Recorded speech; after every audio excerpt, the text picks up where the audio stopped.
Assalamualaikum warahmatullahi wabarakatuh, teman-teman semua. Salam sehat dan semangat untuk kita semua.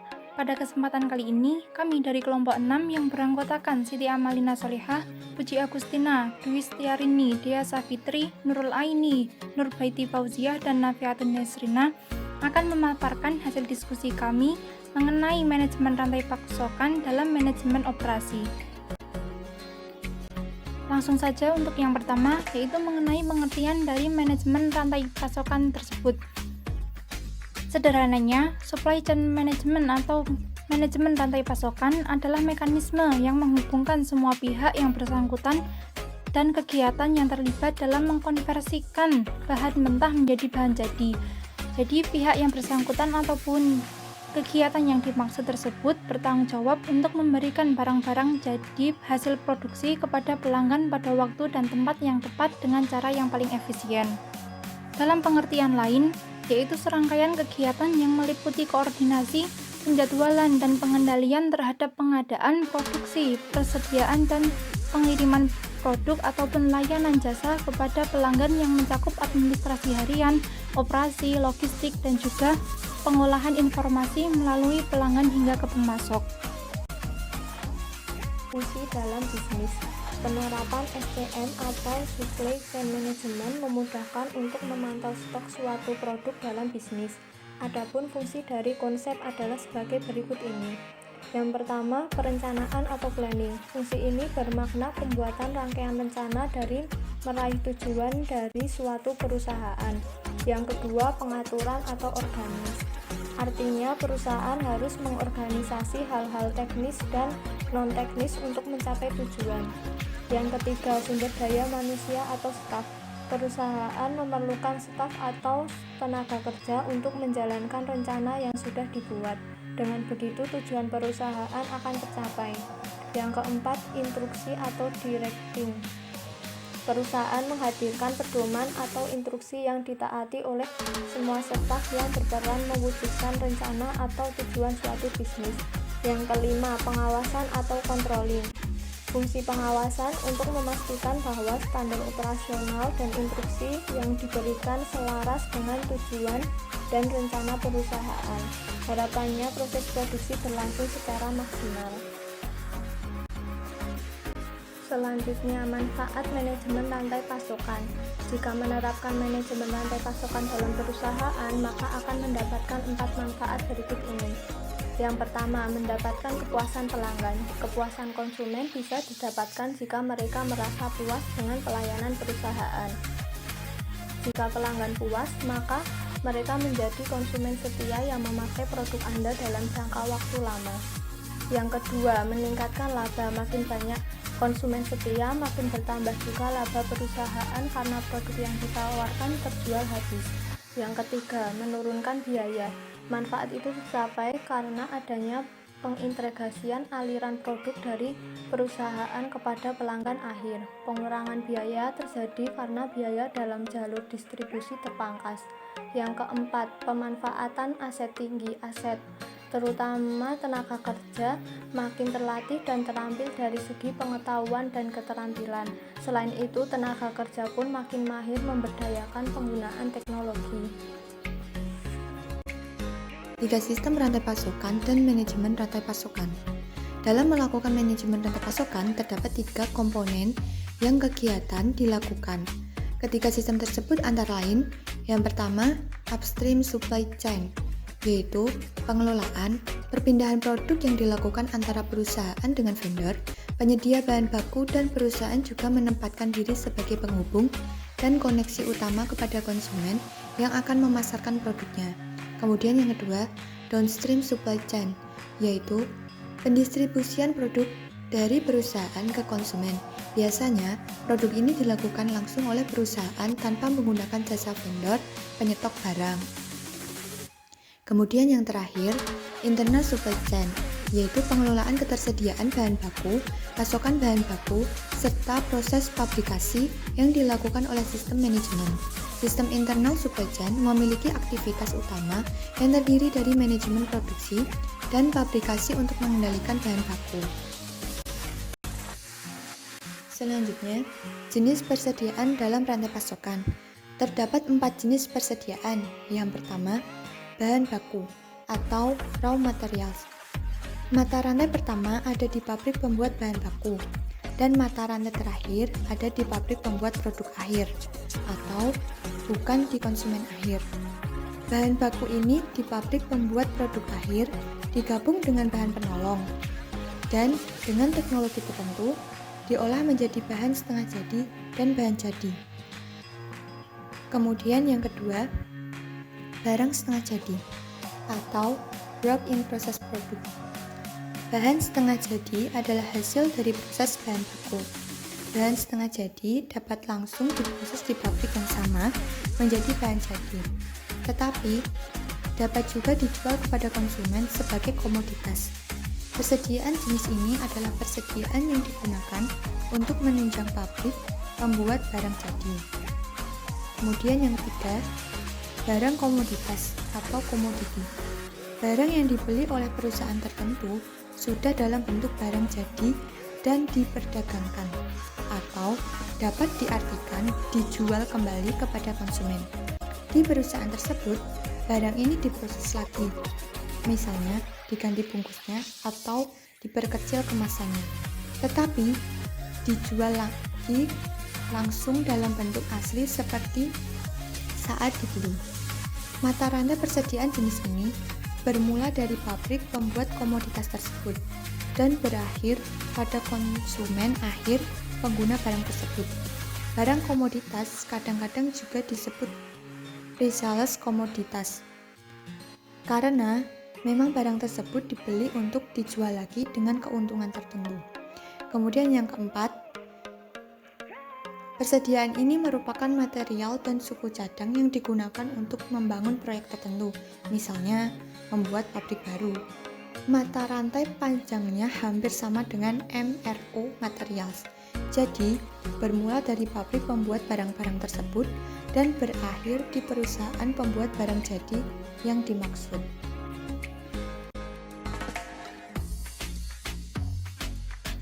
Proses manajemen rantai pasokan. Berikut ini adalah proses manajemen rantai pasokan yang dilibatkan dalam manajemen rantai pasokan atau supply chain management. Yang pertama ada pelanggan atau customer. Pada sebagian besar industri manufacturing, pelanggan atau customer merupakan mata rantai pertama yang memberikan pesanan atau order, terutama pada perusahaan yang berorientasi OEM atau Original Equipment Manufacturer. Pelanggan memutuskan untuk membeli produk yang ditawarkan oleh perusahaan yang bersangkutan dengan menghubungi departemen penjualan atau sales perusahaan tersebut. Informasi penting yang terdapat dalam pesanan tersebut diantaranya seperti tanggal pengiriman produk dan jumlah yang diinginkan untuk produk yang dipesan. Yang kedua ada perencanaan atau planning. Setelah pelanggan membuat pesanan yang diinginkan, Departemen Perencanaan atau Planning Department akan mempersiapkan perencanaan produksi untuk memproduksi produk yang dibutuhkan oleh pelanggan. Pada tahap ini, Departemen Perencanaan juga menyadari akan adanya kebutuhan terhadap bahan mentah dan bahan-bahan pendukungnya. Yang ketiga, pembelian atau purchasing. Setelah menerima perencanaan produksi, dalam hal ini adalah kebutuhan terhadap bahan mentah dan bahan-bahan pendukungnya, Departemen Pembelian atau Purchasing Department akan melakukan pemesanan bahan mentah dan bahan pendukungnya serta menetapkan tanggal penerimaan dan jumlah yang dibutuhkan. Yang keempat, persediaan atau inventory. Bahan mentah dan bahan pendukung yang telah diterima oleh pabrik akan diperiksa kualitas dan ketepatan jumlahnya, kemudian disimpan ke dalam gudang untuk kebutuhan produksi. Yang kelima, produksi atau production. Bagian produksi akan menggunakan bahan mentah dan bahan pendukung yang dipasok oleh pemasok tersebut untuk melakukan proses produksi hingga menghasilkan barang jadi yang dibutuhkan oleh pelanggan. Barang jadi yang telah diproduksi ini kemudian dimasukkan ke gudang dan siap untuk dikirimkan ke pelanggan sesuai dengan jadwal yang sudah ditentukan. Yang keenam, transportasi atau transportation. Departemen Pengiriman atau Shipping Department akan mengatur waktu keberangkatan barang jadi atau finished products yang di gudang tersebut sesuai dengan jadwal yang diinginkan oleh pelanggan. Macam-macam strategi rantai pasokan. Yang pertama yaitu menggunakan banyak pemasok. Yang dimaksud dari menggunakan banyak pemasok yaitu perusahaan bekerja sama dengan banyak pemasok untuk satu produk tertentu. Ini bertujuan untuk mencari pemasok terbaik yang mampu memenuhi permintaan pelanggan atau pembeli. Para pemasok itu kemudian akan saling berkompetisi. Dalam strategi ini, perusahaan tidak menarget hubungan jangka panjang dengan pemasok. Yang kedua ada menggunakan sedikit pemasok. Dalam strategi ini, perusahaan ingin menjalin hubungan jangka panjang dengan pemasok, sehingga hubungan-hubungan bisnis dijaga komunikasinya. Strategi ini juga memungkinkan pemasok untuk belajar dan memperluas jangkauan pasarannya, di mana nantinya juga akan menguntungkan perusahaan. Yang ketiga, integrasi vertikal. Strategi rantai pasokan integrasi vertikal ini yaitu perusahaan akan mengakuisisi pemasok menjadi bagian dari perusahaan sehingga lebih efisien dalam koordinasi dan kontrolnya. Yang bisa diakuisisi meliputi perusahaan supplier ataupun perusahaan distributornya. Contoh, Toyota mengakuisisi pabrik baja dan dealernya. Yang keempat, jaringan Keiretsu. Bisa dibilang ini adalah jalan tengah bagi perusahaan dan pemasok. Perusahaan tetap mengakuisisi beberapa perusahaan supplier, namun juga tetap bekerja sama dengan supplier luar, sehingga harapannya bisa terjadi keseimbangan dan kontrol yang mudah. Dengan begini, perusahaan tetap bisa menjaga kualitasnya sembari meningkatkan laba penjualan. Yang terakhir yaitu perusahaan virtual. Strategi rantai pasokan perusahaan virtual adalah perusahaan supplier yang bisa mensuplai apapun sesuai kebutuhan pada waktu tertentu. Bentuk perusahaannya tak terbatas, bisa menjadi supplier apapun sesuai permintaan perusahaan. Maksudnya yaitu perusahaan menjalin kerjasama dengan beragam bentuk perusahaan supplier yang menyediakan produk sesuai kebutuhan perusahaan. Lalu selanjutnya ada mengukur performa supply chain management. Dikatakan oleh Sektor Redger bahwa mengukur performa supply chain adalah langkah pertama menuju perbaikan. Sebuah tahapan awal yang perlu ditetapkan dan dibutuhkan untuk dapat mencapai tujuan perbaikan itu sendiri. Dan pada umumnya ada 5 poin penting yang dapat diukur dalam performa supply chain management tersebut. Yang pertama ada pengiriman, di mana pengiriman itu mengacu pada ketepatan waktu pengiriman, persentase pesanan yang akan dikirimkan secara lengkap dan tidak melewati pada tanggal yang diminta oleh pelanggan. Lalu yang kedua ada kualitas, di mana ukuran langsung dari kualitas tersebut adalah kepuasan pelanggan dan dapat diukur melalui beberapa cara. Salah satunya dapat diukur terhadap apa yang pelanggan harapkan. Pengukuran ini erat kaitannya dengan loyalitas pelanggan. Lalu yang ketiga ada waktu, di mana waktu pengisian total dapat dihitung secara langsung dari tingkat persediaan. Jika kita mengonsumsikan ada tingkat penggunaan konstan dan dari persediaan, maka waktu dalam persediaan hanya tingkat persediaan dibagi dengan tingkat penggunaannya. Lalu yang keempat ada fleksibilitas. Fleksibilitas adalah waktu yang dibutuhkan untuk mengubah volume atau bauran produk dengan persentase tertentu atau jumlah tertentu. Dan yang terakhir atau yang kelima ada biaya, di mana dalam mengukur biaya itu perusahaan dapat mengukur total biaya pengirimannya, termasuk manufaktur, distribusi, biaya persediaan yang tercatat, dan yang terakhir yaitu biaya rekening membawa piutang. Yang selanjutnya yaitu peluang rantai pasokan yang terintegrasi. Terdapat beberapa peluang dalam rantai pasokan yang terintegrasi. Peluang untuk manajemen yang efektif dalam rantai pasokan meliputi 10 hal. Yang pertama, data pool yang akurat.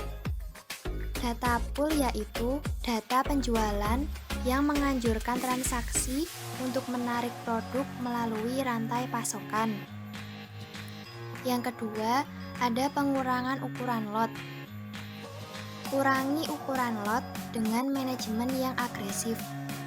Hal ini meliputi membuat pengiriman yang ekonomis yang kurang dari lot muatan truk. Kemudian, menyediakan potongan harga berdasarkan pada volume tahunan total, bukan pada ukuran pengiriman individu, serta mengurangi ongkos pemesanan melalui teknik tertentu seperti pesanan tetap dan berbagai bentuk pembelian elektronik. Kemudian yang ketiga, kontrol satu tahap pengisian kembali. Menunjuk satu anggota dalam rantai pasokan sebagai penanggung jawab untuk mengawasi dan mengatur persediaan dalam rantai pasokan sebagai penanggung jawab untuk mengawasi dan mengatur persediaan dalam rantai pasokan berdasarkan pool dari pelanggan. Kemudian yang keempat, persediaan yang dikelola vendor. Penggunaan pemasok lokal untuk menjaga persediaan bagi produsen, untuk menjaga persediaan bagi produsen atau pedagang eceran. Kemudian yang kelima, penangguhan. Menunda modifikasi atau penyesuaian apapun pada produk selama mungkin dalam proses produksi. Kemudian yang keenam, perakitan saluran, yaitu menangguhkan perakitan akhir sebuah produk sehingga saluran distribusi dapat merakitnya. Dengan strategi ini, persediaan barang jadi dikurangi karena dibuat untuk peramalan yang lebih singkat dan akurat. Kemudian yang ketujuh, dropshipping dan pengemasan khusus.